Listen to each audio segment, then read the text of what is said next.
غلطه منيله هنا عملوها بعض الطلبه هقول لكم عليها.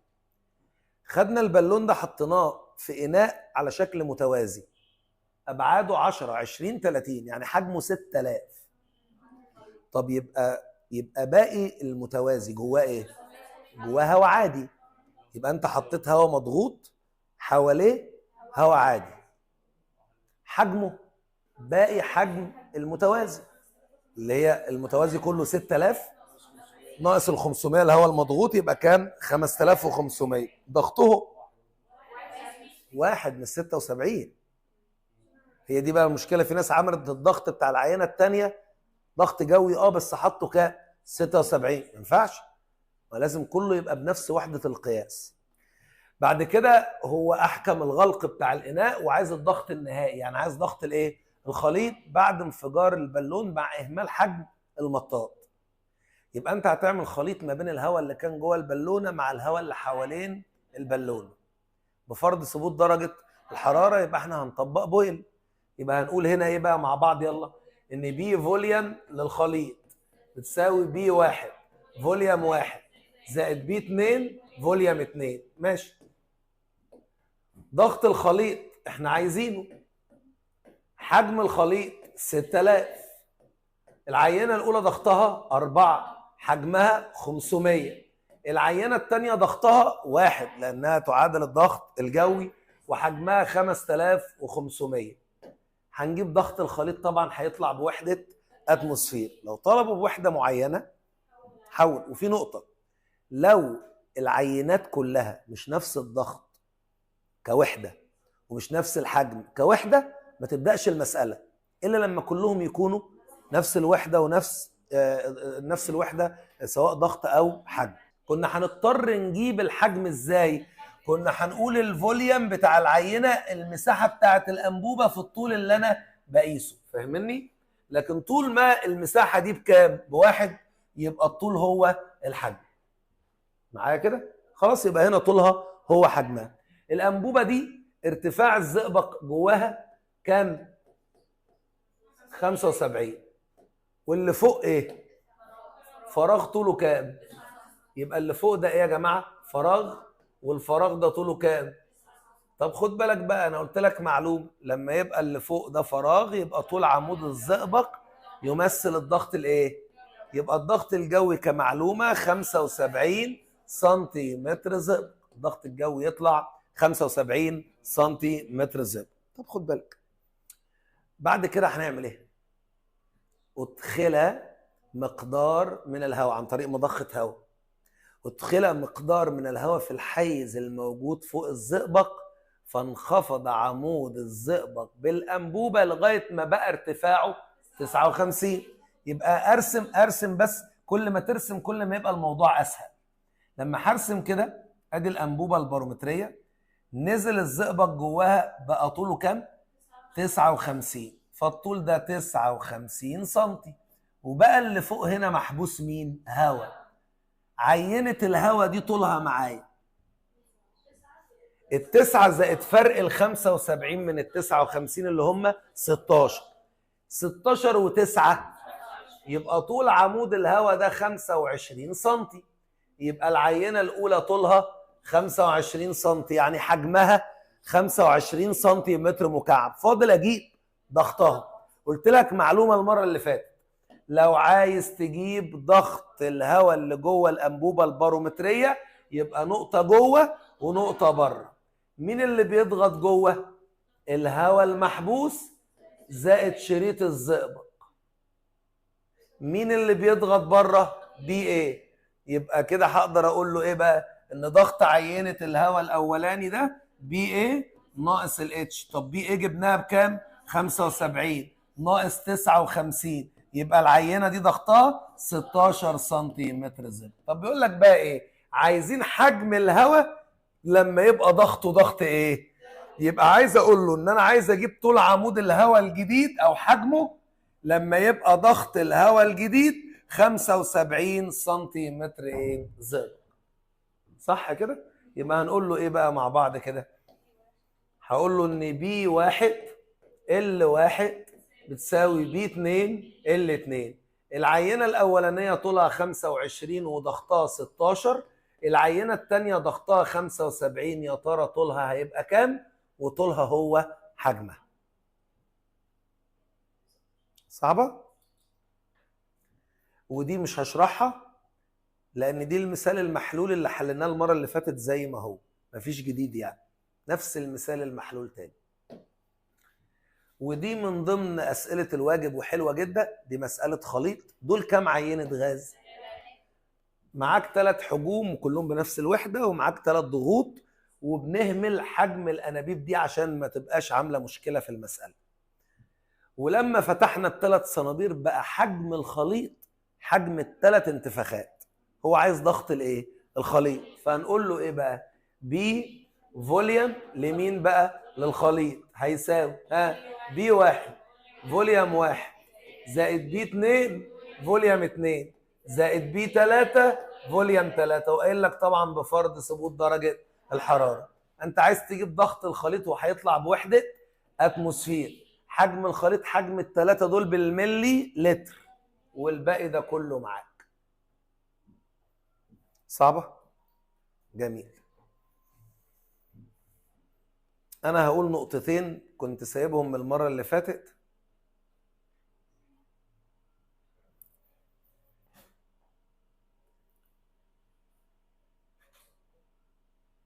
اهم، وبعد كده اسأل انت في اللي انت عايزه.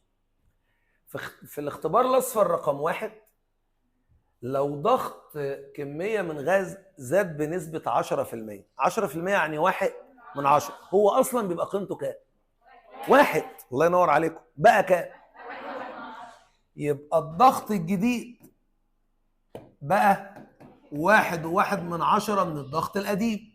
عكسيا الحجم، يعني الحجم الجديد بقى 1/1 من الفوليوم القديم. ما هو 1/1 يعني 10/11 من الحجم القديم. هو كان كام؟ بقى كام؟ نقص كام؟ اطرح 1 ناقص 10/11. مالناش دعوه بقى بال1/10 دي. انت النهارده مش الحجم الجديد بقى 10/11 من الحجم القديم؟ طب هو كان الحجم القديم ب1، بقى الحجم الجديد ب10/11، يبقى قيمة النقص هتبقى 1 ناقص 10/11، تطلع 1/11. نضربها في كام؟ تطلع النسبة 100/11%. يبقى دي نسبة النقص اللي حصلت لمين؟ للحجم. صح الكلام؟ ودي بقى اللي هي شبه اللي كانت في التسميع بس مرسومة بقى. الأول دي كانت أنبوبة طولها مين؟ مفتوحة من أحد طرفيها. طب قبل ما أنزلها المية هي كان جواها إيه؟ يبقى العينة الأولى طولها، يبقى أول عينة، لو أنا هصغر بس دي كده عشان إيه نحل. العينة الأولانية طولها وحجمها ال. العينة دي كان ضغطها بي ايه. استنى بقى عشان ده هنا عامل لك البي ايه بطريقة لو كنت حاضر معايا بارومتر ومانومتر كويس هتفهم الضغط الجوي هنا عبارة عن ايه. بعد كده مسك الأنبوبة دي ونكسها وغمرها بالكامل رأسيا في حوض لغاية ما بقى الهواء المحبوس جواها طوله كام؟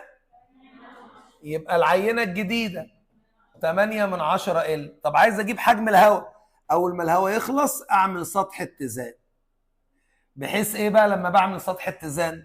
الضغط هنا هو الضغط هنا. مين اللي بيضغط هنا؟ ومين اللي بيضغط هنا؟ ايوه انت قلت جمله حلوه، بي ايه زائد، لانك عايز تشتغل بوحده باسكال. بي ايه زائد رو جي اتش. طب امتى تبقى بي ايه زائد اتش؟ لو زئبق او ميه او زيت او الجن الازرق، بس يكون الضغط الجوي متعين بوزن عمود السائل اللي جوه الاناء. حصل؟ قام قايل لي بص، فاذا كان الضغط الجوي هو وزن عمود من ارتفاعه، يبقى الضغط الجوي اتش سنتيمتر ميه. مش كان بيبقى نفس الاتش لو سنتيمتر زئبق؟ يبقى شفت هو عمل ايه؟ عين الضغط الجوي بوحده سنتيمتر ايه؟ ميه. اذا ساعتها ضغط الهواء هيبقى بي ايه زائد اتش سنتي بالميه. ما هي دي بي ايه بوحده سنتيمتر ميه، ودي هتطلع بوحده سنتيمتر ميه. طب يبقى الضغط الجوي اتش زائد العمق بتاعك. هتجيب انت بي 2 بسهوله. هتقول له ايه بقى؟ يلا بي 1 ال 1 بتساوي بي 2 ال 2. هتجيب مين انت؟ بي 2.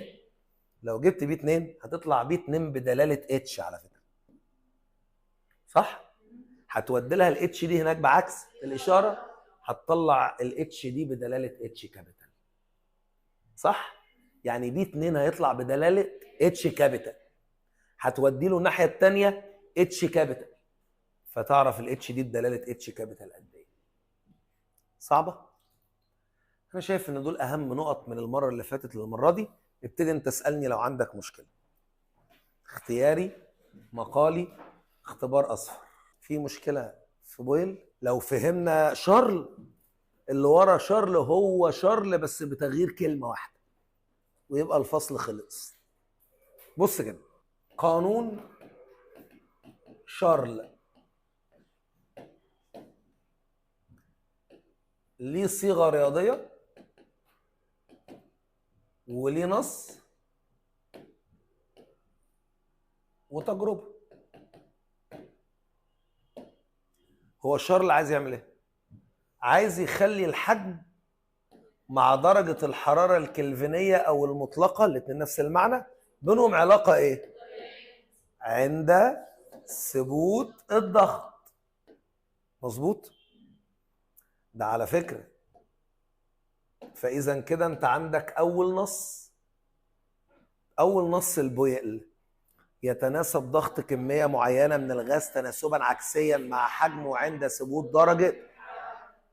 طب تاني نص البويل كان بي فوليوم بيساوي كونستانت عند ثبوت درجه الحراره، والكونستانت ده لسه ما عرفناهوش، ثابت. يبقى النص الثاني لبويل حاصل ضرب ضغط كميه معينه من غاز فحجمه يساوي مقدار ثابت عند ثبوت درجه الحراره. افكار شارل. اول حاجه، ازاي شارل عين الصفر المطلق، ويعني ايه اصلا صفر مطلق. بعد كده ازاي نحقق قانون شارل. بعد كده لو بتعامل مع الالفا فوليوم بتعامل معاه ازاي في المساله.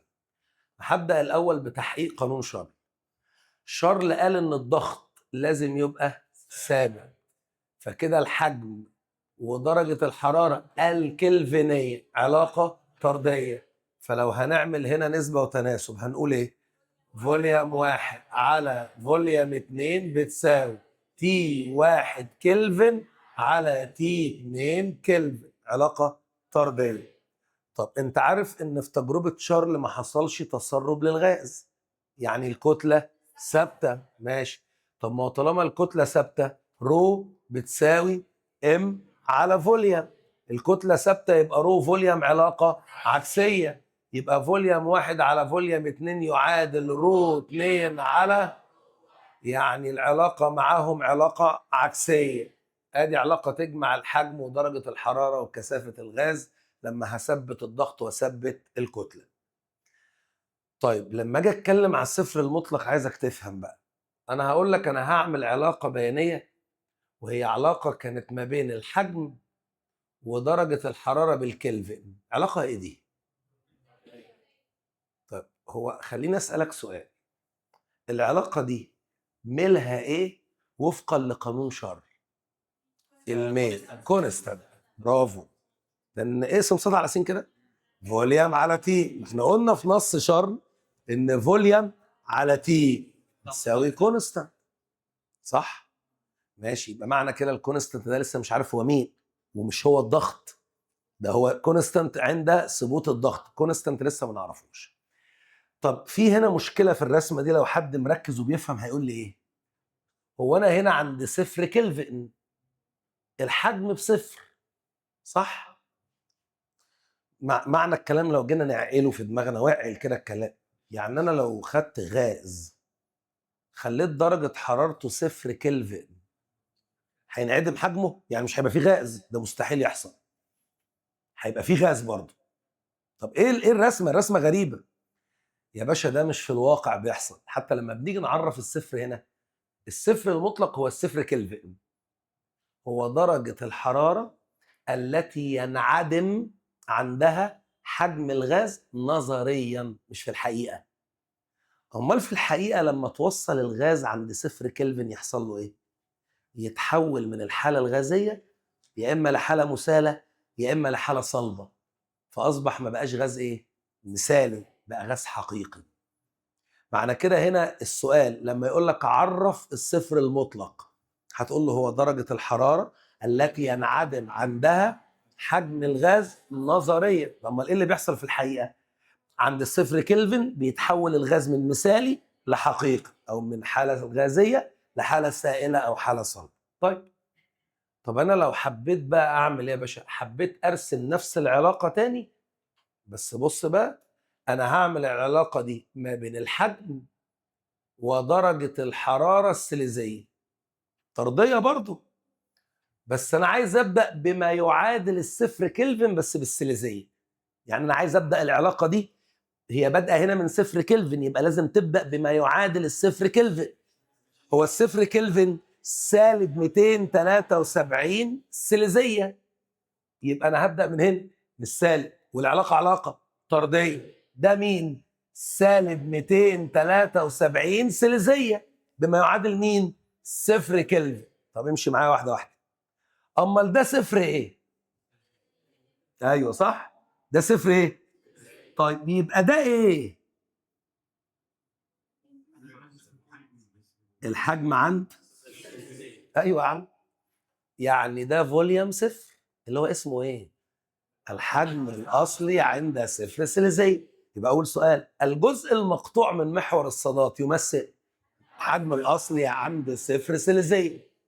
طب لو كملنا بقى ومشينا بعدها وصلنا مثلا لدرجه 80 سليزيه، هيبقى عندي الحجم رقم 2.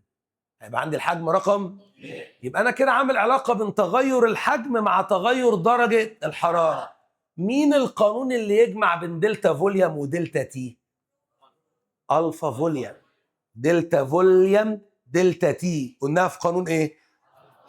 الفا فوليوم بتساوي دلتا فوليوم على فوليوم صفر في دلتا تي. مين على الصاد؟ واتفقنا ان احنا عشان نجيب اي ميل لازم نبدا القانون باللي مكتوب على الصاد. يبقى انا عايز ابدا هنا بمين؟ دلتا فوليوم. يلا ابدا كده. دلتا فوليوم بتساوي الفا فوليوم فوليوم صفر دلتا تي، اشطب صاد مع سين. يبقى هنشطب مين؟ دلتا فوليوم مع دلتا تي. يبقى ده مين؟ يبقى الميل الفا فوليوم في فوليوم صفر. طب احنا متعودين ان احنا بنجيب الميل فرق الصادات على فرق السينات، صح؟ طب ما هنا في حل اسهل. هي مش الالفا فوليوم بواحد على 273؟ يبقى انا كده هقول له فوليوم صفر على 273. انت عارف انت لو الرقم ده مكتوب هنا، الفوليوم صفر مكتوب على الرسمه، يبقى انت مش محتاج تجيب الميل فرق الصادات على فرق السينات. هتاخد القيمه دي تقسمها على 273 ومش هتعمل فرق صادات على فرق السينات. صعبه؟ طيب ادي فكره، ادي فكره. تعالى بقى الثالثه. الفا فوليوم ليها شكلين. الفا فوليوم ليها شكلين. طيب ايه الشكل الاولاني؟ لو لقيت انه اداك الحجم عند صفر سليزيه او 273 كلفن، يعني كان الحجم الاول معانا وكان عند درجه حراره صفر سليزيه او 273 كلفن، واي حجم تاني، واداني بقى الحجم التاني عند اي درجه حراره تانيه خالص. لو لقيت احد الحجمين عند صفر سليزيه او 273 كلفن، يبقى هنطبق القانون اللي احنا عارفينه اللي هو الفا فوليوم بتساوي دلتا فوليوم اللي هو الفوليوم الثاني ناقص فوليوم صفر على فوليوم صفر في دلتا تي اللي هي هتبقى تي دي. لانك هتطرح من صفر. طب لو ده ما حصلش يحصل ايه؟ لو ده ما حصلش هتلاقيه بيديك في المعطيات ايه؟ الحجم الاولاني عند اي درجه حراره غير الصفر، مفيش صفر بقى ولا 273 كلفن، وهيديك حجم تاني عند درجه حراره تانيه خالص، والاتنين ما فيهمش الصفر سيليزيه او ال 273 كلفن. هنا بنستخدم قانون تاني اثباته الرياضي مش علينا، هو حساب مثلثات. طب ايه القانون؟ ساعتها هقول له فوليوم 1 على فوليوم 2 تساوي، بص القانون، 1 زائد الفا فوليوم في تي 1 سيليزيه، لازم سيليزيه، على 1 زائد الفا فوليوم تي 2 سيليزيه. ليه سيليزيه؟ لان بدايه الاثبات كانت كلفن وفكوها، يعني بدايه ما كانوا بيثبتوا القانون ده كانت درجه الحراره كلفن، وبعد كده فكوها السيليزيه وكملوا لغايه ما وصلوا للقانون ده. اذا انا عندي 3 تصورات لدرجه الحراره. لو بتعمل نسبه وتناسب بين الفوليوم والتي لازم التي تبقى كلفن. لو بتشتغل الفا فوليوم بقانون الدلتا فوليوم، دلتا تي مش فارقه. لو بتشتغل بقانون فوليوم 1 على فوليوم 2 لازم تي تبقى سيليزيه. 3 حاجات هم دول اللي بينهوا قصه درجه الحراره اتعامل معاها ازاي. صعبه؟ طب تعالى نجرب كده نحل مسائل على الجزئيه دي مع بعض كده. هو بيقول لي هنا ايه؟ كميه من غاز حجمها، بصوا بقى خلينا نتفق اتفاق في التحويلات، وخصوصا برضو الكلام ده يبقى متسجل معاك. بصوا يا حبايبي، اولا لازم تتاكد ان الحجوم او الضغوط او ايا كان بنفس الوحده. لو نفس الوحده ما تحولش. طيب لو لقيت ان اللي طالبه الحجم الثاني او الضغط الثاني عايزه بوحده غير وحده المساله، هاته بوحده المساله الاول وحوله في اخر خطوه. حلو. طب لو كان المعطيات اعطيني الحجمين كمعطى او اعطيني الضغطين كمعطى، الاول بوحده والتاني بوحده، اوعى تحل الا لما تحولهم. تاني بص الفرق بين الاثنين. انت النهارده بيبقى معاك حجمين ودرجتين حراره، او معاك ضغطين ودرجتين حراره على حسب انت شرل ولا ضغوط، صح؟ لو لقيته اعطيك حجم الاول وعايز التاني، هاته بنفس وحده الاول. طب افرض طالبه بوحده تانيه، حول في اخر المساله. طب لو هو اصلا كان عطيك الحجمين بوحدتين مختلفتين معطى، اوعى تحل بقى هنا، خليهم الاثنين نفس الوحده الاول قبل ما تبدا تحل. يلا، كميه من غاز حجمها كام؟ 450. كميه من غاز حجمها 450، يبقى انا معايا فوليوم 1 كان 450 عند درجه حراره كان 273 كلفن بما تعادل صفر سيليزيه، وضغط قيمته كان 76. طبعا اللي هيثبته هيعرفك هتشتغل بقانون ايه، بويل ولا شارل ولا ضغوط. طب عندما ترتفع درجة الحرارة، طيب يبقى كده معانا تي 2. قال لك إلى، ما قالش بمقدار. لو كان بمقدار يبقى كنت هتزودها على القديم. طيب إلى كام يا عم؟ 364 كلفن مع ثبوت الضغط. يبقى قانون، يعني فضل الضغط هنا يا باشا 76. يا ترى الحجم الجديد كام؟ طبعا الدرجه دي بالكلفن وممكن تخليها بالسيليزيه. انا رايي ان دايما خلي درجه الحراره قدامك كلفن وسيليزيه عشان تختار بقى. انت مش عارف هتستخدم قانون ايه. انا عايز هنا فوليوم 2، هشتغل ايه؟ نسبه وتناسب، يبقى لازم اشتغل كلفن. ها، فوليوم 1 على فوليوم 2 بتساوي تي 1 كلفن على تي 2 كلفن. فوليوم 1 450 وانا عايز فوليوم 2 بنفس الوحده تي 1 273 على 364. اجيب مين؟ فوليوم 2 يطلع 600. صعبه؟ طب بص بقى، ماذا لو تم تثبيت درجة الحرارة، يبقى اشتغل. برافو عليك، يبقى اشتغل ايه؟ بس عايز اعرف هو ثبت درجة حرارة عند انهي عينة عشان اشتغل عليها. تم تثبيت درجة الحرارة عند 364، يبقى شغالين على العينة دي. طب ما تجيب لي معلومات العينة دي عشان بويل. ضغطها كام؟ حجمها طلعناه 600. مش هو ثبت درجة الحرارة عند العينة دي؟ يبقى تركيزي مع العينة دي. طب عايز اقلل ضغط العينة دي ل60، يعني عايز اخلي الضغط التاني للعينة دي كام؟ يا ترى حجمها يبقى كام؟ يبقى انا هطبق هنا قانون ايه؟ بويل. اقول يلا ها، B1 فوليوم 1 بتساوي B2 فوليوم 2. ماشي. B1 76 كان الحجم 600، لما بقى B2 60. عايزين الحجم الجديد. ايه اللي خلانا استخدم بويل؟ ايه اللي خلانا استخدم العينة التانية؟ عشان ثبت درجة حرارتها. يبقى انا جبت العينة دي كضغط وكحجم كانت بكام، وعند نفس درجة حرارتها غيرت ضغطها ل60. يا ترى حجمها الجديد هيبقى كام؟ في سؤال؟ صعبة؟ طيب بص هنا، سؤال جالك يقول لك ايه؟ كمية من غاز حجمها كام؟ 50. يبقى انا معايا فوليوم 1 بكام؟ ب50.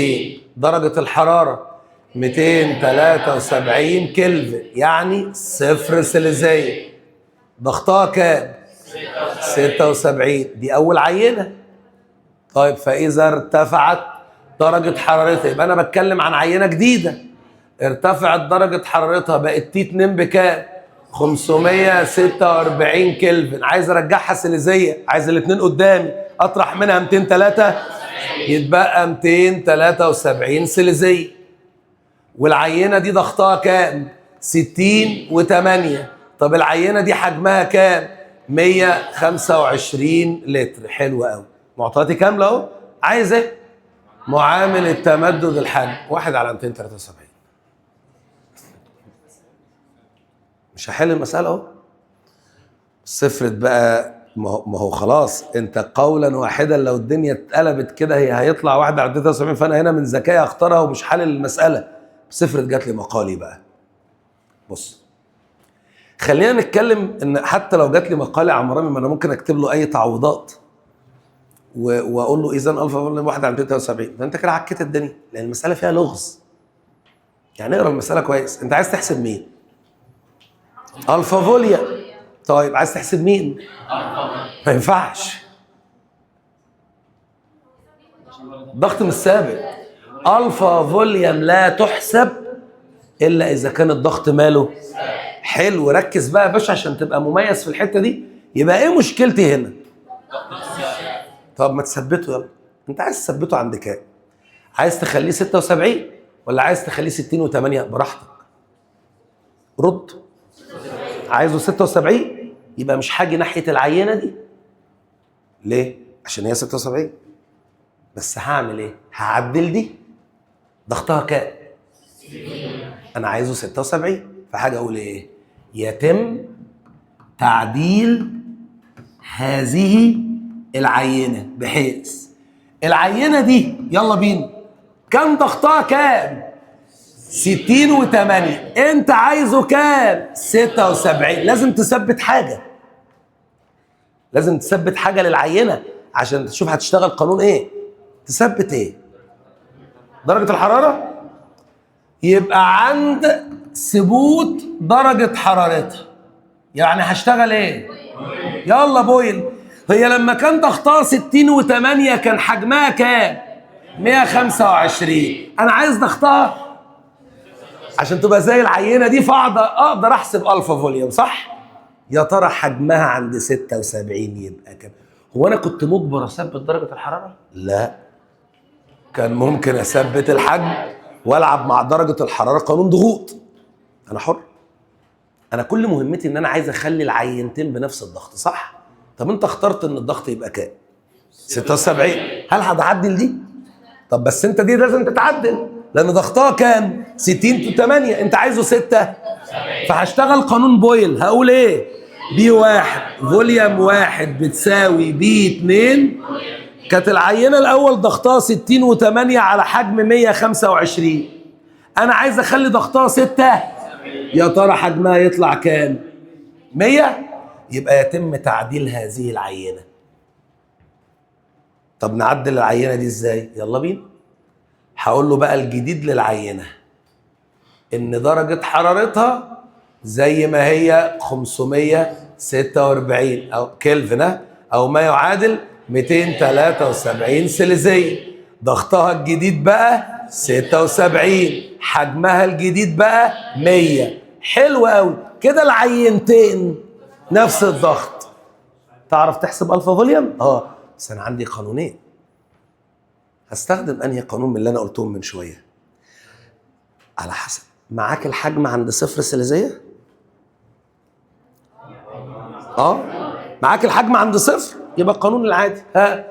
الفا فوليوم بتساوي دلتا فوليوم اللي هي فوليوم 2 ناقص فوليوم 0 على فوليوم 0 في دلتا تي. عوض يا باشا.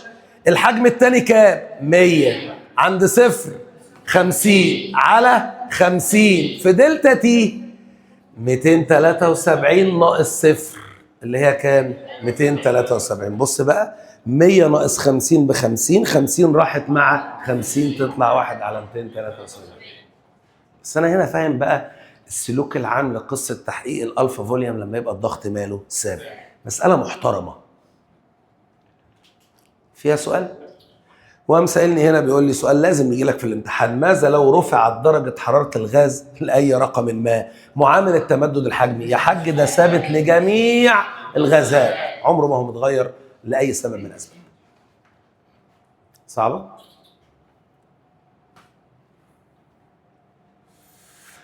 طب نيجي هنا برضو سؤال جميل بيقول لي ايه؟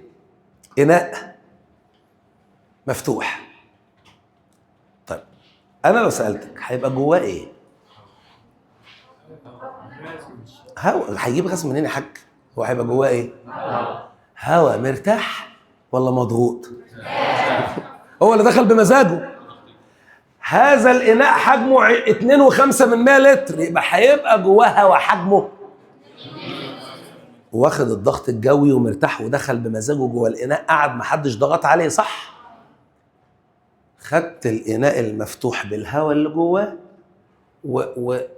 ودخلته مبرد ثلاجة عند درجة كام؟ إذا الهواء اللي جوه حجمه 2.5 عند درجة حرارة 5 زائد 273 عشان تبقى كلفن، وضغطه عادي، ضغط جوي. طب لما نخرج الإناء ده بره المبرد درجة حرارته يحصل لها ايه؟ بالسامع، بالمنطق. فلما خرج من المبرد وتركناه بقت درجة حرارته كام؟ 21. يبقى درجة الحرارة الجديدة 21 زائد 273 كلفن عشان تبقى بالكلفن. هل يفضل حجمه 2.5%؟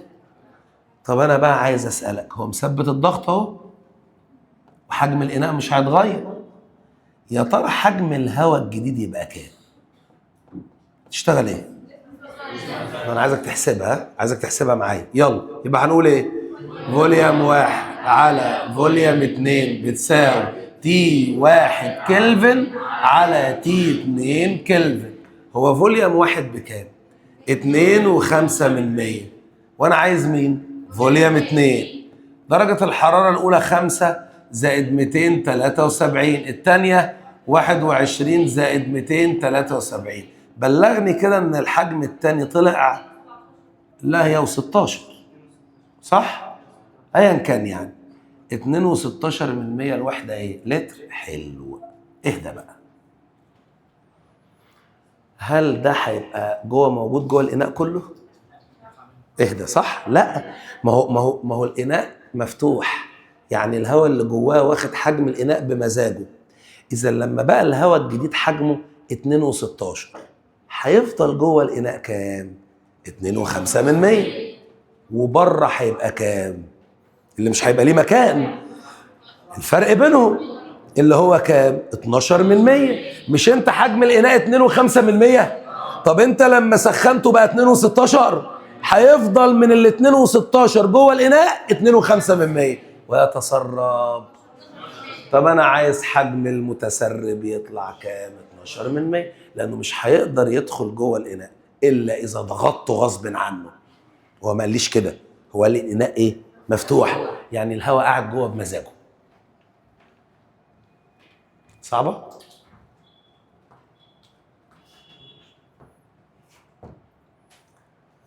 طب يلا بينا. هنا بيقول لي ايه؟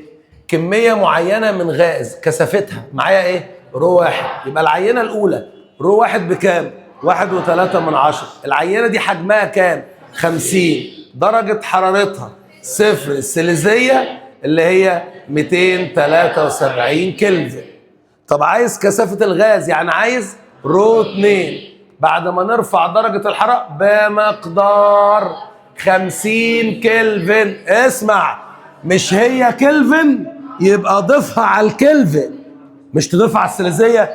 طب لو 50 سيليزيه يبقى تضيفها على الصفر سيليزيه. افهم صح ولا ايه؟ يعني معنى كده ان درجه الحراره الجديده بقت 273 كلفن، زود عليهم 50 كلفن عشان قال كلمه. طب لو هم 50 سيليزيه يبقى صفر سيليزيه هتزود عليهم 50 تبقى 50 سيليزيه. فاهم؟ طيب واحد يقول لي على فكره هي يا عم رامي، هي يعني ممكن تمسك الاله الحاسبه كده، اعمل بس اللي بقول لك عليه. هي كانت كام؟ 273 كلفن. حط عليهم 50 كلفن كده، حط عليها 50 كلفن، قول لي الرقم اللي طلع كام؟ كم؟ حلو. طيب لو هي كانت 50 سيليزيه هتحطها على الصفر سيليزيه، هيبقى كام كلفن؟ هتبقى كام سيليزيه قصدي؟ 50 سيليزيه. حط عليها 273 عشان تحولها كلفن تطلع كام؟ نفس الرقم؟ عارف ليه؟ لان يا ابني دي دلتا تي، دي تغير درجه الحراره، لا يفرق معانا كلفن ولا يفرق معانا سيليزيه. فاهم؟ يبقى هنا اللعب بقى ان الدلتا تي كتغير في درجه الحراره مش فارق معايا هو تغير سيليزي ولا كلفن. صح؟ انا كده معايا رو واحد ومعايا تي واحد وعايز رو 2 ومعايا تي 2. لسه قايلين من شويه ان هي علاقه عكسيه. يبقى يلا رو واحد على، وخصوصا قال لي عند الثبوت ايه؟ طب يلا رو واحد على رو 2 بتساوي تي 2 كلفن على تي 1 كلفن. رو واحد 1.3 واحنا عايزين رو 2. طب تي 2 كلفن 273 زائد 50 على تي 1 273. هتجيب مين حضرتك؟ رو 2. دي الكثافه بعد التسخين. صح؟ في اعتراض؟ طب سؤال ماذا لو اللي جاي يبين لي بقى حضرتك بقى ايه عندك مشكله ولا ما عندكش. عايز ايه؟ ماذا لو كان المطلوب حساب كتله الغاز، خد بالك، بعد رفع درجه الحراره. برافو. وهنا بيشتغلك. اصل انت بص، الطالب الساذج هيعمل ايه؟ ده عايزها بعد رفع درجه الحراره، يعني عايزها هنا. طب ما هي الكتله بتساوي رو في فوليوم. ده انا معيش الفوليوم هنا، يبقى انا محتاج الاول اجيب الفوليوم هنا علشان اضرب الفوليوم في الكثافه فاجيب الكتله بعد التسخين. اقول له يا عبيط، ما هي الكتله بعد التسخين هي الكتله قبل التسخين، والحجم والكثافه جاهزين معاك. يبقى ليه تجيبها بعد بقى وتستنى تجيب الحجم وبعد كده الحجم معاك فيه الكثافه؟ طب وليه؟ طب ما انا اقول له نفس الكتله بتساوي رو في فوليوم قبل التسخين عادي.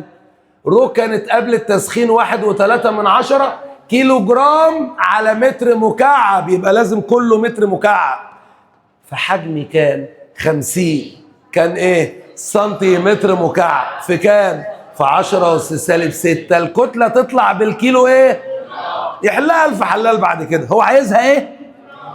طب خلاص. تضربها في كام؟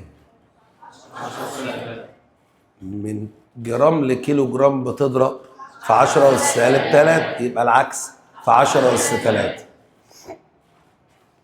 بس صعبة؟ طيب آخر مسألة نطلع كده معطياتها مع بعض. بيقول لي ايه؟ كمية من غاز حجمها 35، يبقى معايا فوليوم واحد 35، درجة الحرارة 27 سيليزية بما تعادل 300 كلفن، لما تزود عليها 273. رفعت درجة حرارتها لغاية ما بقت الدرجة الجديدة 75 سيليزية بما تعادل 75 زائد 273 عشان تطلع، فأصبح حجمها الجديد كام؟ 40.6. عايز ايه؟ معامل التمدد الحجمي. ده بيشتغلني ولا ايه؟ لا مش بيشتغل. اعمل كده على الآلة الحاسبة، 1 على 273 تساوي كام؟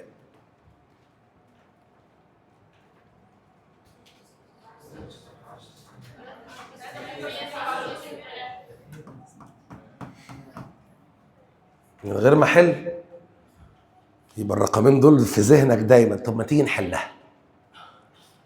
هو هنا هستخدم انهي قانون للالفا فوليوم؟ الثاني. برافو. ليه الثاني؟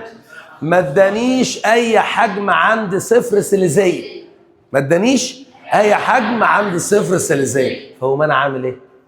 هقول له القانون بيقول يلا فوليوم واحد على فوليوم 2 بتساوي 1 زائد الفا فوليوم تي 1 سيليزيه على 1 زائد الفا فوليوم تي 2 سيليزيه. ماشي. حجم الاولاني 35، الثاني 40.6 بتساوي 1 زائد الفا فوليوم في 27 على 1 زائد الفا فوليوم في 75. يجي بقى عيل اهبل يقول لي وهنعمل وسطين. الله لا، اكتب له على طول اذا الفا فوليوم يساوي 1 على 273 سالب 1 وانا جامد رياضه، وما تقوليش بقى اعمل مقص عشان اطلع الفا فوليوم بره، عشان انا عارف انها هتطلع 1 على 273. قول له اذا تساوي 1 على 273. طب بص كده، لو رفعنا درجة حرارة الغاز ل 100، هو كان كام؟ 300. رفعناه ل 100 سيليزية يعني بقى 373. يبقى هعمل مقارنة. هي العينة الأولانية كان حجمها 35، كانت درجة حرارتها 300. حضرتك عايز تخلي درجة حرارتها 100 سيليزية يعني 373 كلفن، يصبح حجمها الجديد كام؟ يبقى هتشتغل ايه؟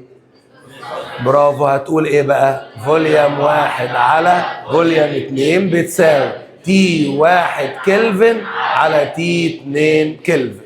تعال نحل كده. بيقول لك اذا كانت درجة حرارة الجسم قبل التسخين 30 درجة وبعد التسخين 100 درجة، طبعا سيليزية، فرق درجة الحرارة ما بيفرقش سيليزية او كلفنية، يطلع كام؟ 70 سيليزية او كلفن.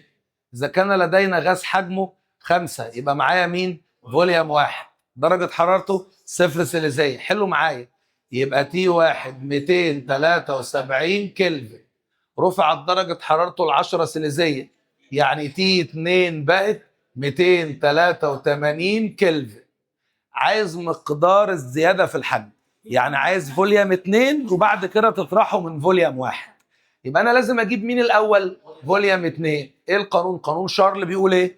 فوليوم 1 فوليوم 2 بتساوي تي 1 كلفن على تي 2 كلفن. هجيب مين انا؟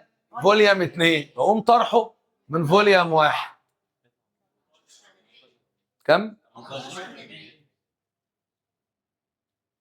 اذا كان حجم كميه معينه من غاز 1 لتر، يعني معايا ايه؟ فوليوم 1 تي 1 273 كلفن. ودايما خلي درجة الحرارة قدامك سيليزية وكلفنية، فإن درجة الحرارة اللازمة يعني تي 2 لزيادة حجم الغاز بمقدار 3 لتر، يعني فوليوم 2 بقى كام؟ 4. على فكرة أنت مش عارف فوليوم 1 بكام، لا عارف انها بواحد. وفوليوم 2 بكام؟ باربعه. ممكن ما تستخدمش القانون وتعملها بدماغك. مش الحجم زاد 4 امثال؟ يبقى درجه الحراره تزيد 4، يعني تضرب الرقم ده في كام؟ في 4. جبته بالكلفن. لو اختيارات الكلفن ما طلعتش يبقى تطرح 273 عشان تجيبوا ايه؟ سيليزيه، او تشتغل القانون. ايه بقى القانون؟ فوليوم 1 على فوليوم 2 بتساوي تي 1 كلفن على تي 2 كلفن. تطلع بكام؟ طبعا يبقى هي طلعت بالكلفن، الرقم مش موجود، طرحت منها 273. هنا ده القانون بتاع الالفا فوليوم، بس هو عايز مقدار الفوليوم 2 ناقص الفوليوم 0 على الفوليوم 0. هو القانون بيقول ايه؟ الفا فوليوم اللي هي 1 على 273 يساوي فوليوم 2 اللي هي الفوليوم عند درجه 80 ناقص فوليوم 0 على فوليوم 0 في كام بقى؟ 80 ناقص 0 اللي هي كام؟ 80. طب انا عايز فوليوم 80 ناقص فوليوم 0 على فوليوم 0 ودي 80 الناحيه الثانيه. هي مقام تروح ايه؟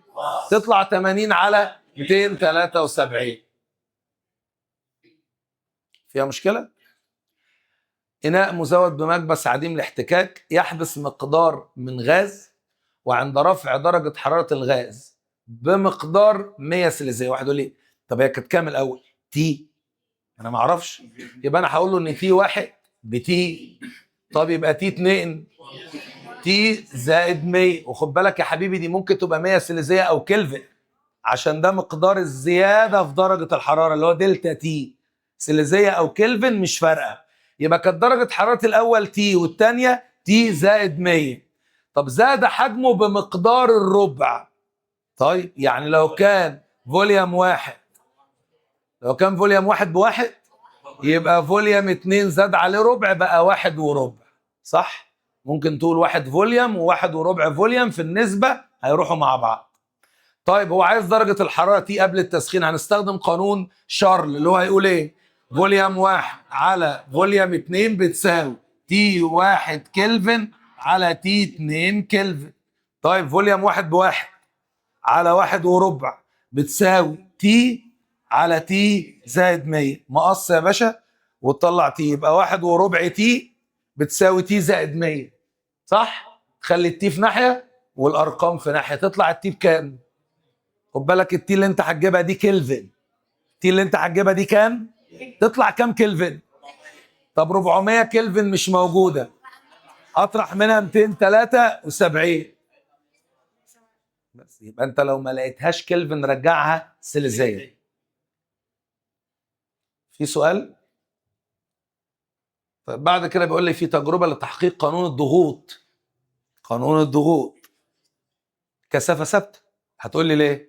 ما هو رو بتساوي ام على فوليوم. في قانون الضغوط الحجم ثابت والكتله ثابته، فالكثافه ثابته. يبقى الكثافه والكتله الاثنين مقدار ثابت، لانه بيحقق قانون مين؟ الضغوط. في سؤال؟ بعد كده مسألتين اعتقد من الواجب. تعال نشوف الاولى كده. هو بيقول لي معاك الاولى كل مشكلتها في ان انت، لا مش فكره التحويل، كل مشكلتها ان انت معكش حجم العينه الاولى صريح. هو بيقول لك العينه الاولى معايا كتلتها ومعايا كثافتها، يبقى انا اجيب حجم العينه الاولى اللي هي ام على رو. طب ام بكام؟ 2 من 10 على 1.3 من 10، يطلع الحجم بمتر تكعيب. كم؟ 2 على 13. ماشي، في مشكله؟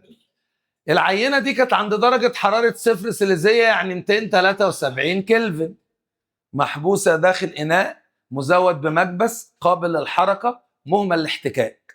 عايز حجم الهواء الجديد، يعني عايز ايه؟ فوليوم 2 عند رفع درجه الحراره الى، مش بمقدار، يعني درجه الحراره الجديده بقت 120 زائد 273 393 كلفن. ماشي، بفرض ثبوت مين؟ الضغط. يبقى انا بتكلم عن قانون شارل. هقول ايه؟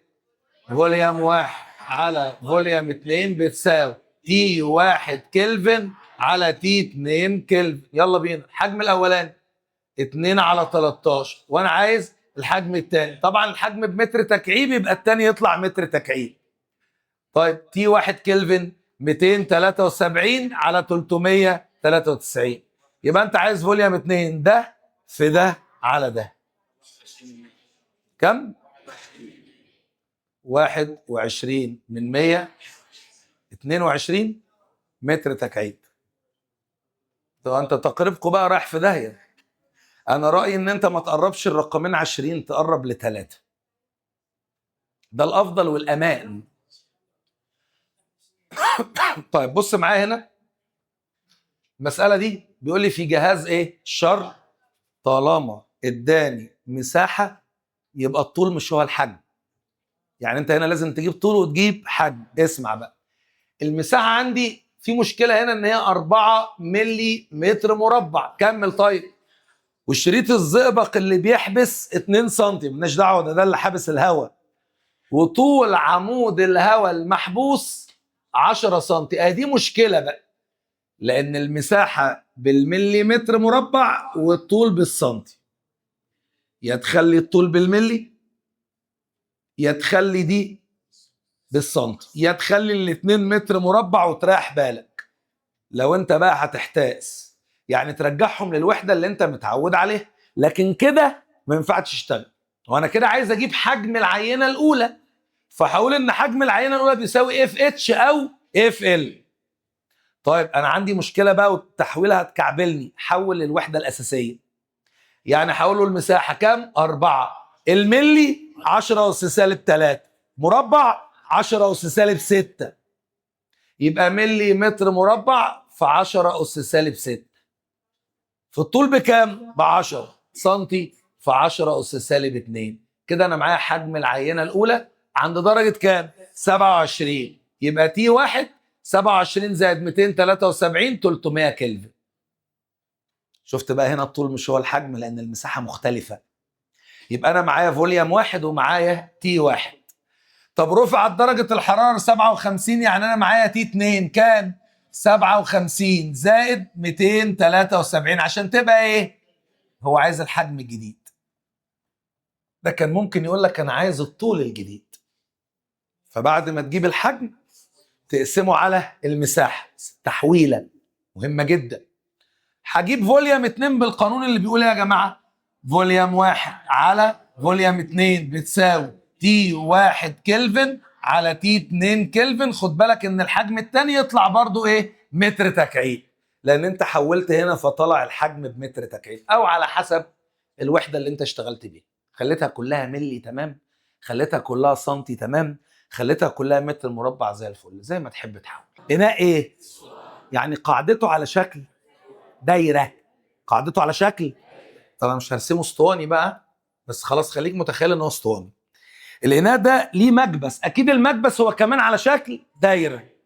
المكبس ده حابس كميه من الهواء تحتيه. المكبس ده حابس تحت هنا كميه من الهواء. طبعا مساحه قاعده المكبس 250 سنتيمتر مربع. مش لازم تحول، معنى كده ان الحجم مش هو الطول. قال لي بقى ايه؟ يحبس كميه من الهواء حجمها، يعني شويه الهواء دول حجمهم كام يا باشا؟ 5460. طب ما انت كده كمان تعرف تجيب لي طولهم، تعرف تجيب طول عمود الهواء ده. القانون بيقول ايه؟ فوليوم بتساوي اف اتش او اف ال.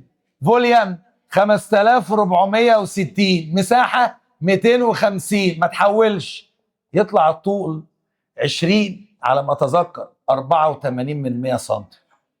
21 ماشي، ما انا مش فاكر بقى بس ماشي. يلا ده الطول الاولاني. يبقى ده طول عمود الهواء تحت المكبس وده حجمه. طب حجمه ده عند درجة حرارة كام؟ 0 سيليزية. يبقى تي 1 273 كلفن يا باشا. تي 1 كام؟ 273 كلفن. طب هو عايز ايه؟ بيقول لي اذا اصبح سخن الاناء واصبحت درجة حرارته 100، يبقى تي 2 زود على ال 273 100 373. تعرف تجيب مين انت؟ الفوليوم 2، لان طبعا عند ثبوت الضغط في الاخر اهو. يبقى انا الاول هجيب مين؟ فوليوم 2. يلا سمعني، ها.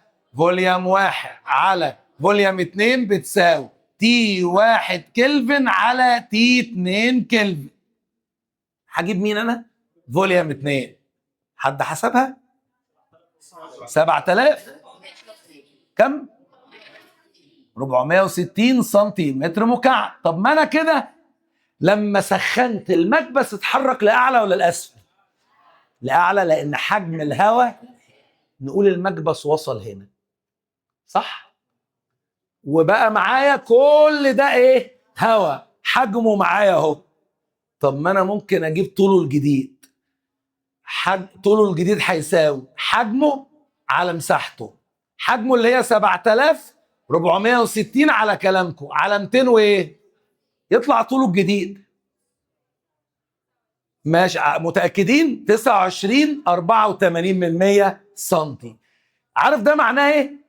يعني طول عمود الهواء ده كله الاتنين بكم؟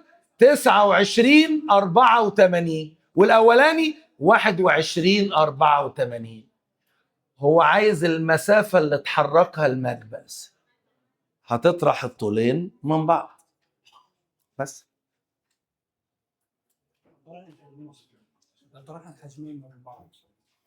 ماشي، بس مش هيطلع هو فرق الطولين عشان هي مش منتظمة المقطع.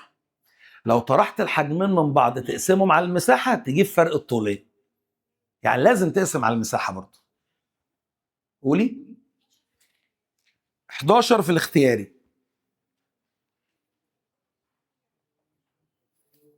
النسبة المئوية في التغير في حجم غاز لما سخنته 10%. يعني ده مقدار الايه في الحجم؟ الزيادة. عايز مقدار التغير في درجة الحرارة 10%. علاقة طردية بين الحجم ودرجة الحرارة. قول. كم؟ الثانية في مستويات التفكير العليا. بلاش زن حبايبي. والثانية بيقول لي سخنة دورق مفتوح من درجة حرارة 15 سيليزيا نزود عليها 273 لدرجة حرارة 87 سيليزيا زود عليها 273.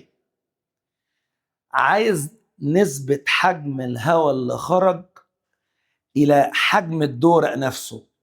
طب ما تيجي نفترض إن كان حجم الدورق الأولاني بفوليا وأنت سخنت، فلما سخنت بقى فوليوم 2 عبارة عن فوليا زائد دلتا فوليا اللي هو الإيه بقى؟ الزيادة، صح؟ طب ما خلاص هقول إيه بقى؟ فوليوم 1 على فوليوم 2 بتساوي تي 1 كلفن على تي 2 كلفن. هي فوليوم 1 بفوليا على فوليوم زائد دلتا فوليا بتساوي 15 زائد 273 على 87 زائد 273. هو عايز نسبة اللي خرج على اللي كان موجود. يعني هتعمل مقص وتجيب لي في الآخر نسبة دلتا فوليوم على فوليوم.